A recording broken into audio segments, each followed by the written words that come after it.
మామిడిపళ్ళ రుచులే కాదు, కపిల్ వారి 30 సంవత్సరాల నాణ్యత మరియు నమ్మకం.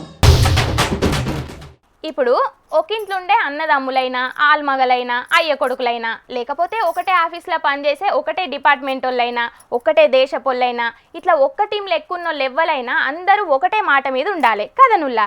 గప్పుడే అవతలోళ్లకు సందు దొరకకుంటుంటుంది. ఒక్కొక్కరు ఒక మాట మాట్లాడితే అవతలోళ్లకు సందు ఉట్టి నవ్వేటోళ్ళ ముంగట బోర్ల పడే కథ అవుతుంది కాంగ్రెస్ వాళ్ళ లెక్క అని అనబట్టిండు కేటీఆర్ అన్న. కంచెగచ్చిబౌలి భూముల మీద బేంకుకెంచి అప్పు తెచ్చుకున్నారు అని నిన్న మైకుల ముంగడికచ్చి చెప్పిండు కదా కేటీఆర్ అన్న. అగ్గో గా ముచ్చట మీద షేయిపాటోళ్ళు ఒక్కొక్కరు ఒక్కొక్క మాట మాట్లాడుతున్నారని గిట్ల కారెడ్డమాడిండు మాజీ మంత్రి కేటీఆర్ అన్న. నిన్నగాక మొన్న హైదరాబాద్ సెంట్రల్ యూనివర్సిటీలో 400 ఎకరాల భూమిని, అటవీ భూమిని ఇవాళ బ్యాంకులకు కుదబెట్టి పైసలు తెచ్చినామని చెప్పి నిన్న పిసిసి ప్రెసిడెంట్ మహేష్ గౌడ్ గారు చెప్తున్నారు. కానీ మళ్ళీ ఇంకా కూడా స్వయంగా పిసిసి అధ్యక్షుడే చెప్తుంటే కుదబెట్టినామని ఏం లేదని చెప్పి ఇంకో మంత్రి గారు మాట్లాడుతూ ఉన్నాడు. ఫస్ట్ కాంగ్రెస్ వాళ్ళు కూర్చోండి ఒక కాడ, కుదబెట్టినరా, అమ్మినరా, లేకపోతే మొత్తం దోసుకున్నారా, ప్లాట్లు కొట్టి మొత్తం లోపలనే కొట్టేసిండ్రా, ఇదేందో కానీ మీరు మాట్లాడుకొని స్పష్టంగా బయటికి రండి, ఏం చెప్పదలుచుకున్నారు. పిసిసి మహేష్ అన్నేమో ఆవావు గా బేంకుకెంచి తెచ్చినాం పైసలు అని చెప్తుంటే ఓ మంత్రేమో లేదు అని అంటున్నాడు. మరి ఇంతకు పిసిసి మహేష్ అన్న ఏమన్నాడో లేదన్న గా మంత్రేవలో కూడా చూద్దాం ఉండుండ్రి. టిఎస్ఐఐసికి 75 కోట్ల ఎకరం చొప్పున ప్రభుత్వం ఇచ్చింది. ఇన్ టర్న్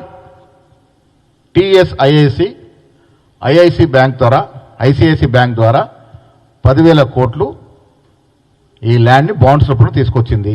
ఆ భూములను సర్కారోళ్ళు టీజీఐఐసికి ఇస్తే టీజీఐఐసి బ్యాంకుకెంచి 10,000 కోట్ల రూపాయలను పట్టుకొచ్చింది అని గట్టిగానే చెప్తున్నాడు పిసిసి పెబ్బే మహేష్ అన్న. మరి గా బ్యాంక్ ఇయ్యలేదు అని అనే మంత్రి ఎవరంటే స్పష్టంగా మేము మరొకసారి చెప్తా ఉన్నాం, లోను ఐసిఐసిఐ బ్యాంక్ ఇవ్వలే. స్పష్టంగా మేము మరొకసారి చెప్తా ఉన్నాం, లోను ఐసిఐసిఐ బ్యాంక్ ఇవ్వలే. స్పష్టంగా మేము మరొకసారి చెప్తా ఉన్నాం, లోను ఐసిఐసిఐ బ్యాంక్ ఇవ్వలే. లోనుగా బ్యాంక్ ఇయ్యలే అని చాలా గట్టిగా చెప్తున్నాడు మంత్రి శ్రీధర్ బాబు సారు. మరి పిసిసి మహేష్ అన్నేమో గా బ్యాంకుకెంచే పైసలు వచ్చినాయని అంటున్నాడు. మంత్రి శ్రీధర్ బాబు సారేమో గా బ్యాంకు ఇయ్యలే అంటున్నాడు. ఏంది కథ అని ఆగమైతున్నారు కదా. ఇగో గిట్ల క్లారిటీ ఇచ్చిండు మంత్రి సారు. పెట్టుబడి మ్యూచువల్ ఫండ్స్ బాండ్ల రూపేణా పెట్టుబడి పెట్టినాయి. ఐసిఐసిఐ బ్యాంకులో ఆ పెట్టుబడి వచ్చిన తర్వాత ఏదో బ్యాంకులో డిపాజిట్ చేయాలి కనుక ఆ బ్యాంకు ద్వారా డిపాజిట్ చేశారు. అసలు ఐసిఐసిఐ సంబంధించి ఎస్క్రో అకౌంట్ అది. ఐసిఐసిఐ లోన్ ఎక్కడ ఇచ్చింది, ఎందుకు ఇచ్చింది, ఏ విధంగా ఇచ్చింది, కంప్లైంట్ చేస్తామంటే అసలు దానికి అసలు అర్థం లేని వాటలు. టీజీఐఐసి డిపాజిటెడ్ అమౌంట్ ఇప్పటి వరకు 8,476 కోట్ల రూపాయలు.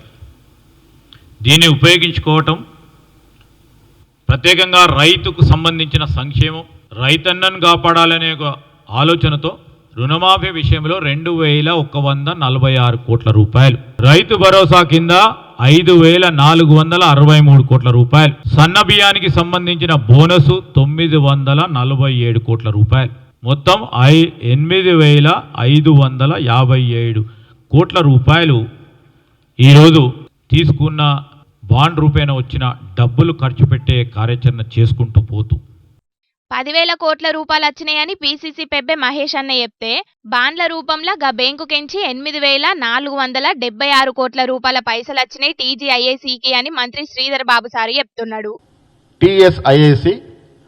ఐఐసి బ్యాంక్ ద్వారా ఐసిఐసి బ్యాంక్ ద్వారా 10,000 కోట్లు ఈ ల్యాండ్ బాండ్స్ రూపంలో తీసుకొచ్చింది. టీజీఐఐసికి డిపాజిటెడ్ అమౌంట్ 8,476 కోట్లు డిపాజిట్ అయితే 1 కోటో 2 కోట్ల తేడాతోటి చెప్తున్నారంటే ఏందో గాని 10,000 కోట్లకు 8,400కు నడిమిట్ల ఏం తక్కువ దగ్గర 1,500 కోట్ల రూపాయల తేడా ఉన్నది ఇద్దరు చెప్పేదాంట్లా. అట్లనే తెచ్చినమని అయినాయి, గట్ల కాదు గిట్ల అని ఈయనే. మరిగా ఎంత వచ్చిందో ఎట్లొచ్చిందో గాని నవ్వేటోళ్ళ ముంగట బోర్ల పడ్డట్టు ప్రతిపక్ష పొల్లకు ఆయుధాన్ని ఇచ్చినట్టే అవుతున్నది షెయ్యి పార్టీ కథ. గందుకే ఒక్క ఇంట్లున్నోళ్ళ కంటే ఎక్కువ ఒక్క పార్టీలున్నోళ్ళు ఒక్క మాట మీద ఉండాలే అనేది అని అనబట్టిండ్రు గీ ముచ్చటెరకైనా అందరూ. ఫస్ట్ కాంగ్రెస్ వాళ్ళు కూర్చోండి ఒక కాడ, ఇదేందో కానీ మీరు మాట్లాడుకొని స్పష్టంగా బయటికి రండి, ఏం చెప్పదలుచుకున్నారు.